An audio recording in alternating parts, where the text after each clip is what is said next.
ketakutan, tetapi tetap dilakukan dengan berjamaah, yaitu sholatul khauf.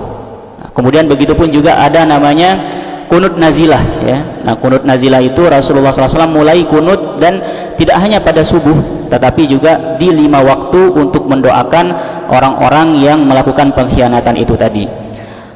Begitupun juga terjadi namanya perang bersama dengan Yahudi Bani Nadir pada tahun ke-4 Hijriah. Nah, kemudian pada tahun ke-5 Hijriah terjadi perang yang terkenal, yaitu perang Ahzab atau perang Khandaq. Dinamakan perang Khandaq karena Rasulullah SAW mengajak orang-orang Madinah atau kaum muslimin untuk menggali parit, untuk membendung Al-Ahzab, karena yang biasanya memerangi kaum muslimin di Madinah itu hanya orang-orang musyrikin di Quraisy saja, tetapi dinamakan Al-Ahzab karena orang-orang Quraisy ini mengajak kabilah-kabilah lain untuk berkongsi, berkoalisi, sehingga sangat besar jumlah yang terkumpul. Nah, dengan mengukur kemampuan orang-orang Madinah itu, kalau misalnya dilawan bisa jadi kalah, ya, karena kalah jumlah. Nah, maka inisiatif seorang sahabat bernama Salman bin Affan, diadakanlah penggalian parit, maka dinamakan perang Khandaq pada tahun ke-5 Hijriah itu. Kemudian 1 tahun selanjutnya terjadi suatu kejadian besar namanya Sulhul Hudaybiyah, ya, perundingan yang terjadi di tempat namanya Hudaybiyah. Nah, biasanya kalau yang pernah haji atau umroh, biasanya ini sering didengar, atau kadang-kadang salah satu tempat biasanya mengambil miqat, ya, sekitar 22 km dari kota Mekah. Di sanalah dulu pernah terjadi sebuah perundingan namanya perundingan Hudaybiyah, yang tadinya Rasulullah SAW bersama para sahabatnya akan umroh ke Mekah, dicegat oleh orang-orang kafir Quraisy. Kemudian Rasulullah SAW menerima perundingan, beberapa kesepakatan, beberapa perjanjian, yang isi perjanjian tersebut memang secara zahir merugikan orang-orang muslim. Nah, tetapi justru itulah awal kemenangan, ya. Justru itulah awal yang sangat menguntungkan bagi orang-orang muslim. Nah, itu disebut dengan perundingan Hudaybiyah. Nah, kemudian pada tahun ke-6 Hijriah tadi, di antara kesepakatan dari perjanjian-perjanjian yang ada pada Sulhul Hudaybiyah, yaitu melarang orang-orang muslim untuk masuk Mekah pada saat itu untuk berumroh. Nah, maka di antara kesepakatannya adalah kalian tidak boleh masuk Mekah tahun ini, tapi boleh tahun depan. Nah, maka disebutlah tahun ke-7 Hijriah itu dilakukanlah umroh qadha, ya. Dinamakan umratul qadha atau umroh qadiyah. Nah, kemudian 1 tahun selanjutnya, tahun ke-8 Hijriah, terjadi Fathu Mekah. Kemudian beberapa perang lain seperti perang Hunain, perang Mu'tah. Nah, barulah tahun ke-9 Hijriah ini yang akan kita bicarakan sekarang, perang Tabuk. Nah, kemudian tahun ke-10 Hijriah terjadi Haji Wada, haji perpisahan. Kemudian barulah pada tahun ke-11 Hijriah Rasulullah SAW wafat. Nah, sekarang kita kembali lagi kepada kisah yang diceritakan oleh Sayyidina Abu Hurairah, sebuah kisah luar biasa, mengandung beberapa hikmah daripada kisah ini yang diceritakan oleh Sayyidina Abu Hurairah, bahwasanya kisah ini terjadi pada perjalanan menuju Tabuk, pada perang Tabuk. Nah, perang Tabuk ini terjadi pada bulan Rajab tahun ke-9 Hijriah, menjelang akan terjadinya Haji Wada atau haji perpisahan. Nah, jadi kenapa terjadi yang namanya perang Tabuk? Orang-orang muslim di Madinah itu sampai informasi kepada mereka bahwasanya pasukan Romawi sudah mempersiapkan pasukan besar. Kerajaan Romawi sudah mempersiapkan pasukan besar untuk menggempur Madinah, untuk menggempur orang-orang muslim. Maka Rasulullah SAW setelah mendengar informasi tersebut harus segera bertindak. Kalau dibiarkan begitu saja, maka dengan kebesaran jumlah orang-orang kerajaan Romawi ini, kemudian begitupun juga persenjataan mereka yang lebih lengkap, kemudian begitupun juga mereka sudah pengalaman dalam peperangan-peperangan besar, maka Rasulullah SAW mengumumkan kepada seluruh kaum muslimin agar keluar tanpa terkecuali, ya. Nah, tetapi yang terjadi pada saat itu adalah terjadi di Madinah panas yang sangat-sangat panas. jadi musim panas gati ya. Musim panas gati, kemudian dekman lega pepar buah ya. Dekman panen, sehingga pertama cuaca sangat panas, kemudian yang kedua adalah kesulitan perbekalan. Nah, tetapi di saat kondisi seperti itu mau gimana lagi, kalau tidak segera pasukan dibentuk, maka keselamatan orang-orang muslimin di Madinah itu sangat terancam. Nah, maka Rasulullah SAW menegaskan agar orang-orang keluar ya, walaupun terlepas dari kondisi mereka itu yang tengah kesulitan, yang tengah berada pada kesempitan dalam kehidupan. Nah, maka orang-orang muslim ini hanya mempersiapkan bekal yang mereka bisa. Dan seorang sahabat mulia yang sangat dermawan, siapa namanya? Sayyiduna Utsman bin Affan. Nah, di situ beliau melihat orang-orang muslim pada saat ini sebenarnya bukan waktu untuk diajak berperang ya. Di mana kondisi mereka sendiri sedang kesulitan. Nah, maka beliau pun berinisiatif untuk menyedekahkan. Jadi Sayyidina Utsman bin Affan ini adalah seorang pebisnis besar. Beliau sering berdagang, menyiapkan dagangan-dagangan, kemudian dikirim ke Syam untuk didagang. Apa yang bisa didagang dari Madinah, nah biasanya sering kita ceritakan, biasanya orang-orang yang ada di Mekah Madinah ini nendak barang laku Yaman ya. Kemudian penglauk Mekah, Yaman seka, lauk Mekah, lauk Madinah. Kemudian apa yang dibeli di Yaman itu pergi dijual ke Syam, nah, ke Romawi. Nah, kemudian apa yang sembari mereka menjual barang belian mereka dari Yaman, mereka juga membeli produk-produk yang dihasilkan oleh orang-orang Romawi atau orang-orang Syam untuk dijual kembali ke Yaman. Nah, jadi masyarakat Arab ini adalah masyarakat pedagang. Nah, banyak beberapa pebisnis besar, diantaranya adalah Sayyidina Utsman bin Affan. Jadi Sayyidina Utsman bin Affan dikatakan beliau sudah mempersiapkan 100 unta yang sudah siap dengan karpet-karpet yang ada permadani-permadani di atas unta tersebut, kemudian dengan barang-barangnya, barang-barang dagangannya. Nah, coba berapa? Coba 100 unta, kemudian dengan barang-barangnya, jika dikalikan itu adalah aset yang mungkin harganya ratusan juta atau mungkin nyampe miliaran. Nah, tetapi karena beliau melihat kesulitan sahabat-sahabatnya bahwa agama di sini terancam, nah, maka beliau datang pada Rasulullah SAW dan mengatakan, ya Rasulullah, saya sedekahkan 100 unta ini beserta isi-isinya, dan termasuk juga mi'ata uqiyah, katanya 200 uqiyah emas, yang jika sekarang kita kiaskan atau kita setarakan dengan satuan kilogram, katanya 23 kilogram. Nah, piaji emas 23 kilogram. Hoya sini sedekah ling Utsman bin Affan 100 ekor unta beserta isi-isinya dan 23 kilogram emas ya. Satu emas saja sekarang sudah sampai hampir 2 jutaan. Nah, kemudian Rasulullah SAW melihat ketulusan Sayyidina Utsman bin Affan di situ habis-habisan untuk membela agama dengan hartanya. Nah, jadi para sahabat mereka menolong Rasulullah SAW membela agama dengan apa yang mereka bisa.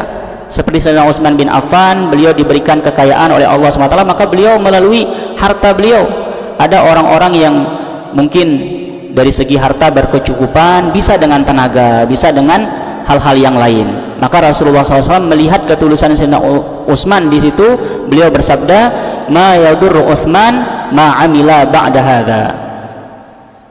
Wayan amin apa-apa nan gawe ling Sayyidina Utsman setelah seka ndik na BKBK. Hati na BKBK konang ndik na maung dosa. Nah, konang si mardat pang Jumat dunu beluk sahabat-sahabat mental ya.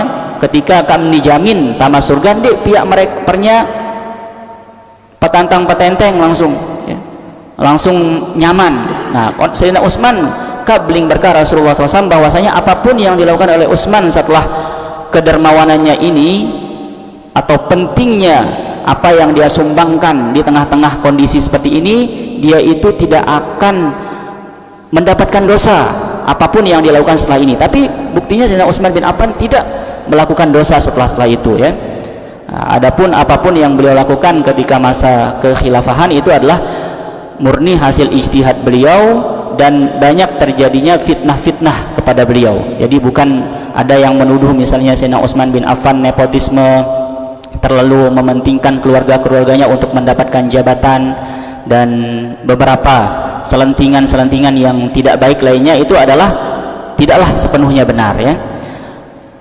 Tetapi wa ma'ahadhihi ma'unah al-kubra, walaupun belik sumbangan Sayyidina Utsman bin Affan masih kekurangan orang-orang muslim, bela kekurangan jarin Rasulullah SAW karena sangat nitegasang emas lapu dengan muslim milu hadir sampai-sampai telung dasayu pasukan ya.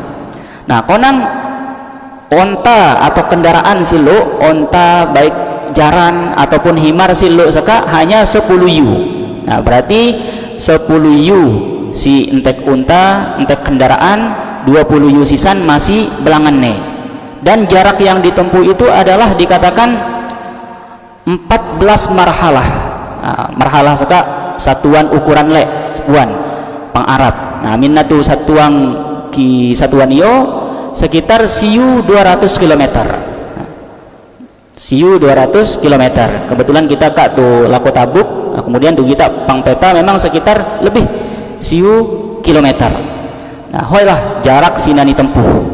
Jarin 10 yu keang kendaraan unta, jaran ataupun himar, 20 yu seko belangan nih holuk perjuangan para sahabat ya. Nah kemudian setelah sampai di tempat namanya Tabuk, nah, jarin didengarlah ling dengan Romawi seka si kafir bahwasanya Rasulullah SAW sudah menyiapkan pasukan besar untuk membendung serangan mereka. Nah setelah mereka mendapatkan dari mata-mata bahwasanya jumlah pasukan orang muslimin ini 30.000, maka mereka jadinya takut. Jadi perang Tabuk ini tidak sampai terjadi peperangan, terjadi perdamaian di situ, terjadi perundingan, terjadi beberapa kesepakatan di mana orang-orang Romawi mengutus jubirnya untuk memohon maaf kepada Rasulullah SAW dan orang-orang muslimin. Kemudian dengan imbalan mereka itu harus membayar beberapa pajak ya.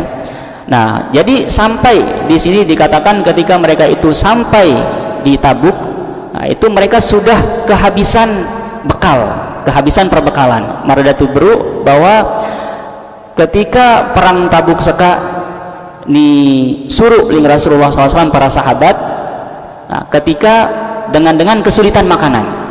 Nah oleh karena itu perbekalan yang dibawa itu sangat-sangat terbatas, sehingga kan 1200 km jarak yang ditempuh itu mereka sudah kehabisan perbekalan. Kemudian mereka itu sudah sangat haus.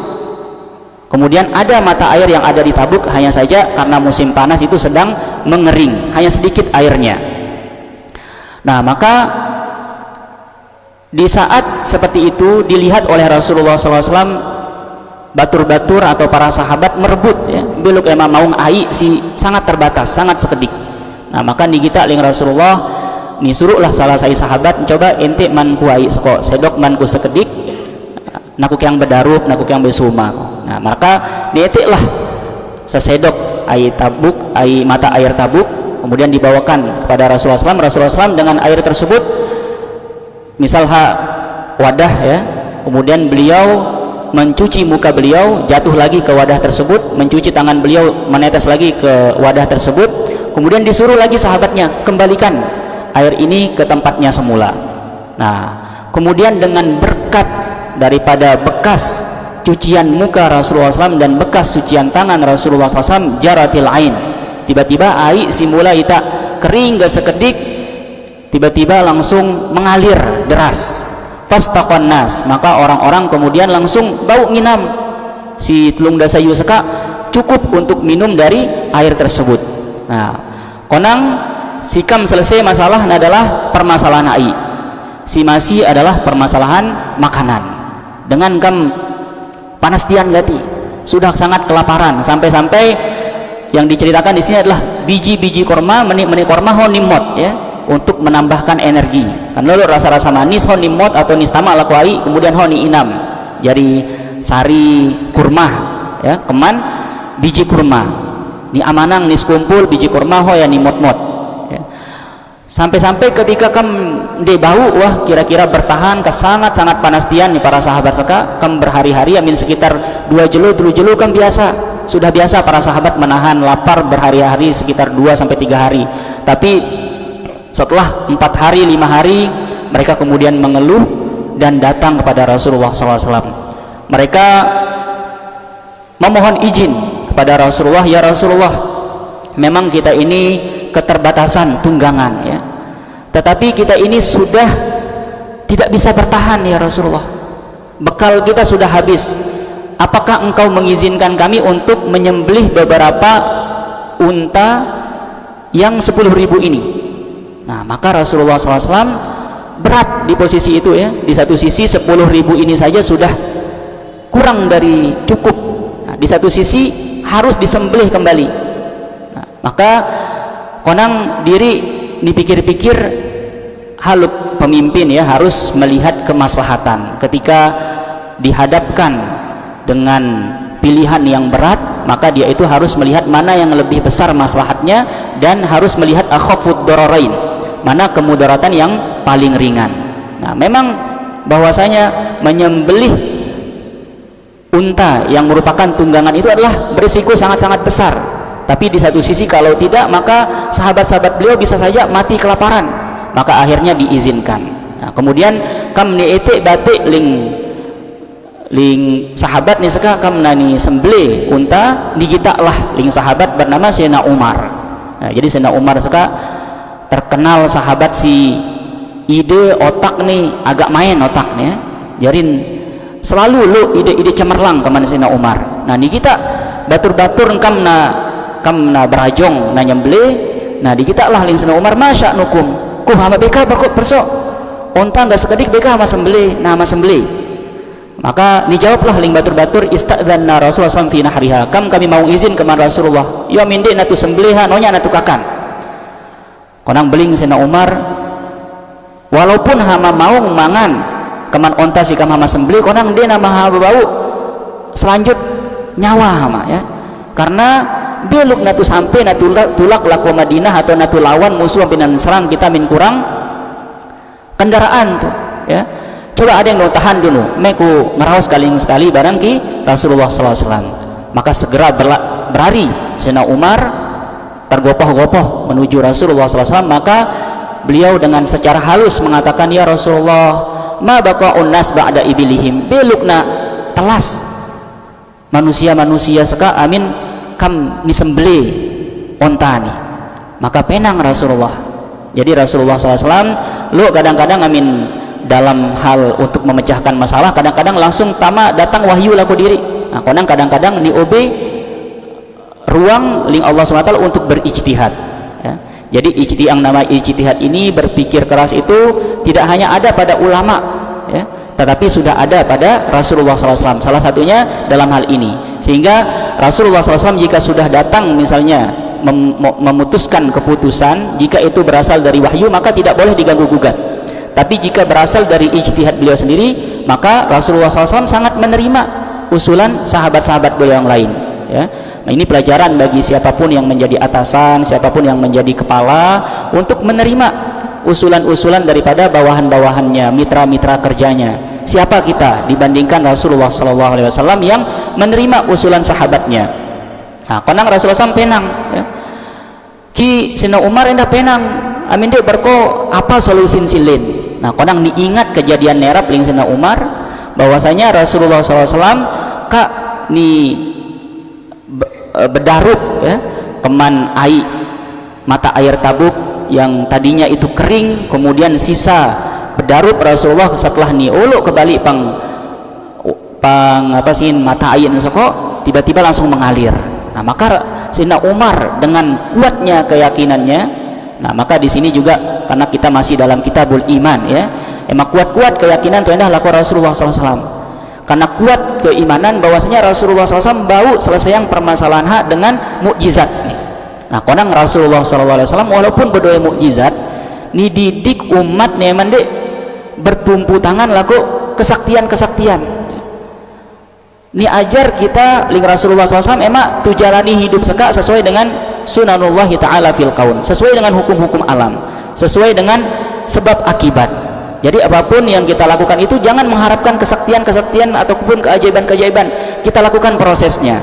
Nah, maka Rasulullah SAW yang tadinya tidak mau menggunakan atau menyelesaikan masalah dengan mukjizat beliau, tetapi karena sudah kedung diminta oleh Sayyidina Umar, coba ya Rasulullah, ya kan nerap bau si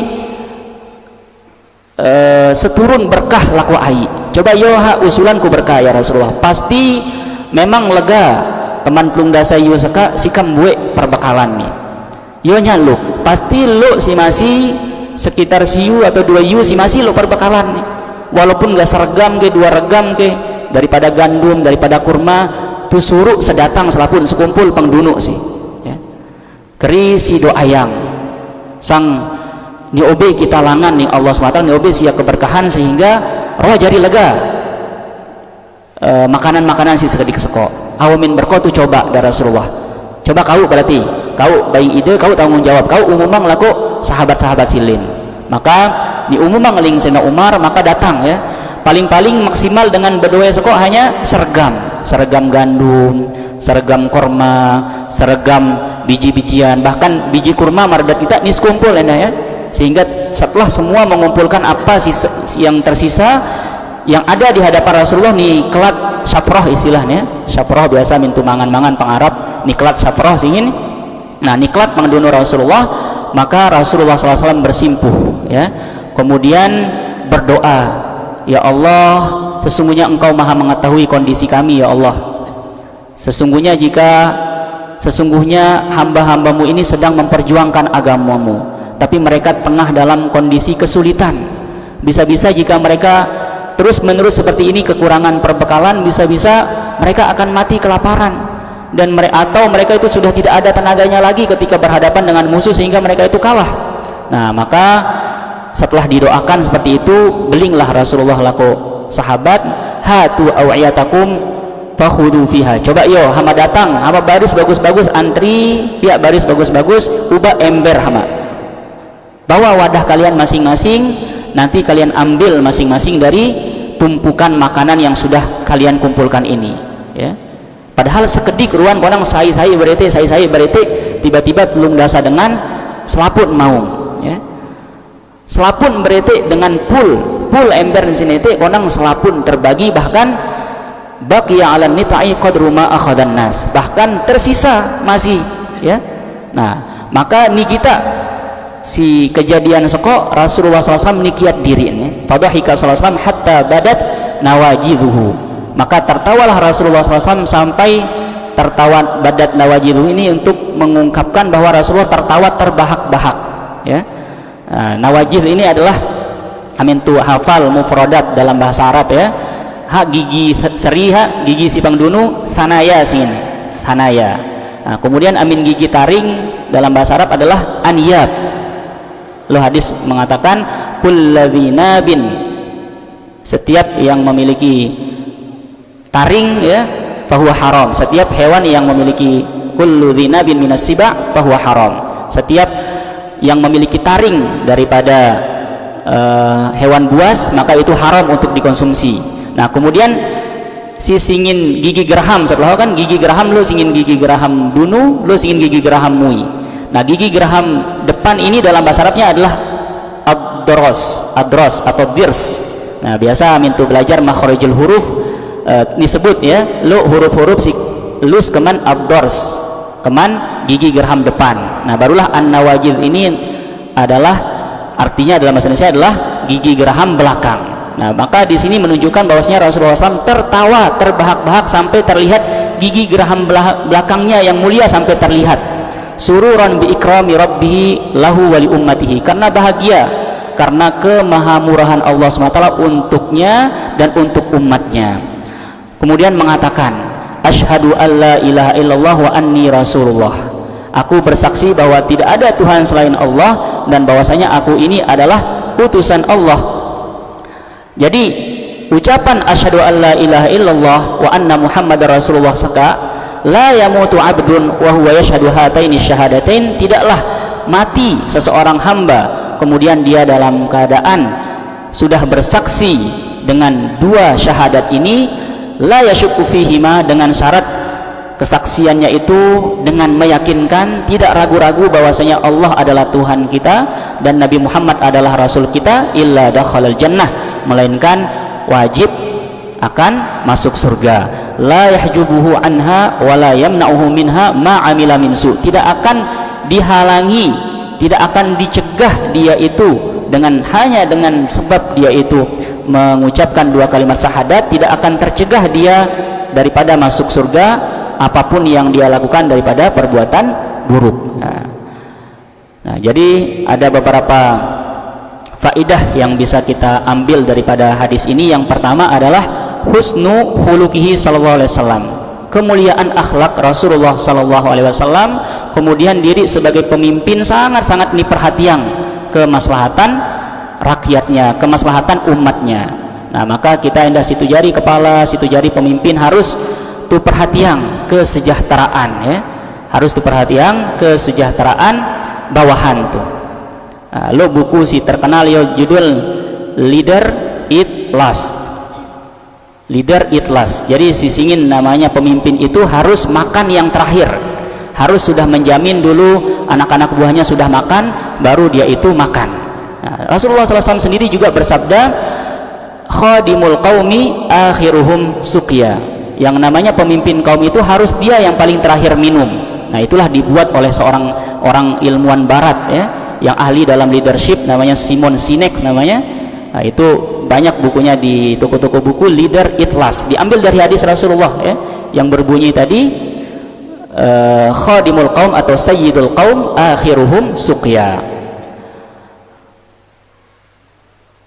Kemudian jawazul masyurah ma'al imam bil maslahah wa illam yatlubha, bahwasanya yang bisa kita ambil daripada cerita tadi itu adalah bolehnya seseorang bawahan untuk menyampaikan pendapat kepada pemimpinnya, jangan serta-merta menerima, tetapi disampaikan secara baik-baik walaupun pemimpinnya tersebut tidak meminta, sebagaimana dilakukan oleh Sayyidina Umar bin Khattab. Wa jawazi ardil mafdul alal fadil ma yarahu maslahatan, ya, walaupun misal kita tujari murid, kemudian lu tuan guru misal menentukan kebijakan, ya, boleh, ya, walaupun al mafdul artin si dengan si kurang ilmun kanggo obe masukan laku al fadil si lebihan ilmun, selama tu kita lu maslahat pengho. Kemudian mankibatun zahirah li Umar ibn Khattab, hadis seka adalah sebuah manaqib atau sebuah menunjukkan sebuah kelebihan yang nyata bagi Sayyidina Umar bin Khattab. Beluk diri sangat-sangat cemerlang ide nih, sampai-sampai lu beberapa terkenal sisingin muwafaqatu Umar. Beluk beberapa Sayyidina Umar beling hati atau obe masukan laku Rasulullah SAW. Kemudian Rasulullah sempat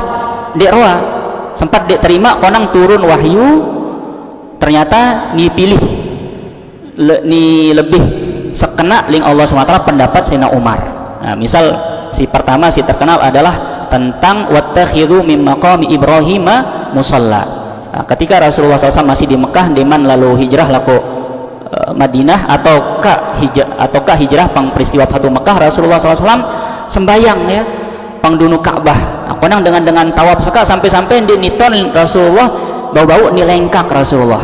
Nah, maka belinglah Sayyidina Umar ubi usul ya Rasulullah punya coba pang makom Ibrahim si sembayang. Tuton si singin makom Ibrahim kan. Nah, coba pang makom Ibrahim si sembayang. Emang dek ni rekak-rekak si ani dengan. Nah, konang beling Rasulullah halur aku dia beka-beka dia masalah nilengkak aku na beka kan. Nah, konang turun langsung ayat wattakhidhu min maqami Ibrahim musalla.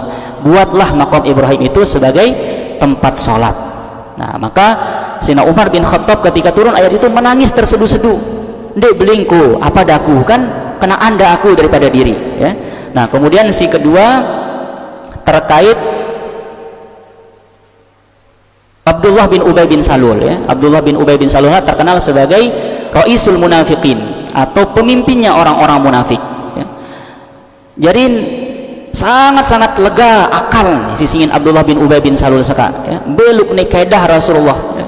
beluk ketika perang Badar Rasulullah sediaang, atau perang Uhud Rasulullah sediaang kamsiu dengan sinarwa tulung Rasulullah hadir bantu beliau perang Uhud, bau kes gara-gara pengaruh Abdullah bin Ubay bin Salul seka bau kurang 300 sekat atau samas ya, sampai-sampai dengan silaku perang Uhud simulasiu hanya payu 600 ya. Kemudian diri si fitnah bini Rasulullah Sayyidah Aisyah terkenal dengan hadithul ifki, peristiwa sangat-sangat belik. Ni fitnah bini Rasulullah melakukan selingkuh ya, serong barangki selakilin. Nah coba beluk sedih Rasulullah SAW ketika terjadi fitnah, dan dalangnya adalah Abdullah bin Ubay bin Salul.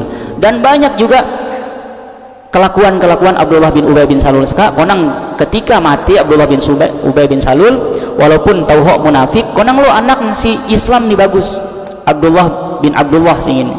Nah karena Islam ni bagus jadi sahabat Rasulullah, ngeneng lah laku Rasulullah, ya Rasulullah bapakku mati, si singin jadi anak kan membelu bapak ya ditotang bapak des bau ke sembayang man.